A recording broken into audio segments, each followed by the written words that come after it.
आपको पता है शुगर वाली कंपनीज आजकल उनको एथेनॉल कंपनी से बोलते हैं और वो काफ़ी तेज़ी से ऊपर नीचे हो रही थी। वो बड़े भी एथेनॉल की वजह से रही थी, बीच में जो गिरी वो भी एथेनॉल की ही वजह से गिरी। लेकिन उसको लेकर एक फिर से सरकार ने एक रिवाइज ऑर्डर जारी किया है। ये ऑर्डर क्या है, इससे क्या फ़र्क पड़ेगा इन सारी शुगर कम एथेनॉल कंपनीज को, एक बार समीर दीक्षित से जुड़ के एक बार पता कर लेते हैं। समीर बताए पूरा मामला। शुगर इंडस्ट्री के लिए राहत भरी खबर, क्योंकि एथेनॉल पर सरकार ने अपने पहले दिए गए फैसले में संशोधन किया है।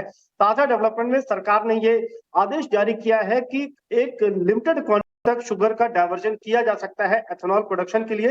सरकार ने 17 लाख टन की ओवरऑल कैप निर्धारित की है, यानी कि इतनी शुगर को डाइवर्ट किया जा सकता है एथेनॉल प्रोडक्शन के लिए।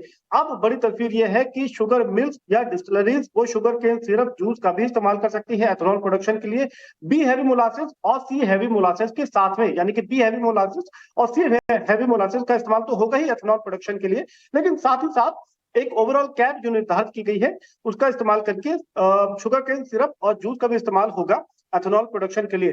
दरअसल 7 दिसंबर को सरकार ने बड़ा फैसला लेते हुए यह आदेश जारी कर दिया था कि जो शुगर मिल्स और डिस्टिलरीज हैं वो शुगर केन सिरप या जूस का इस्तेमाल नहीं कर सकती एथेनॉल प्रोडक्शन के लिए।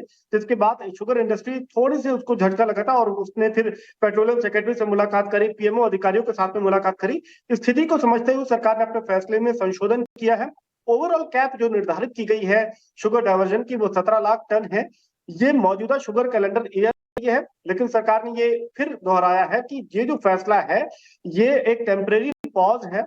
इस स्थिति को देखते हुए आगे जाकर के वो अन्य कदम उठाएगी। अगर रिलैक्सेशन और देना है उस पर भी विचार किया जा सकता है। अगर सख्ती बरतनी पड़ गई तो भी विचार किया जा सकता है। सरकार ने यह स्पष्ट संदेश दिया है कि प्राथमिकता यह है कि मौजूदा शुगर कैलेंडर ईयर में जो घरेलू कंजम्पशन के लिए चीनी की आवश्यकता है वो प्राथमिकता है, और उसके बाद ही एथेनॉल पर सरकार बाकी चीजों में छूट देने के लिए तैयार है।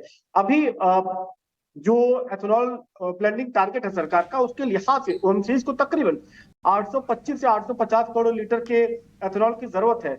और ठीक है, चलिए समीर ने हमें सारा इस वक्त जो अपडेट्स हैं, डेवलपमेंट है वो समझा दी, लेकिन अब अप्रोच कैसे करना है शुगर स्टॉक्स को, एक बार ट्रेड सेटअप कैसा बन रहा है, आयुष बताएं आप शुगर काउंटर्स को कैसे अप्रोच करेंगे?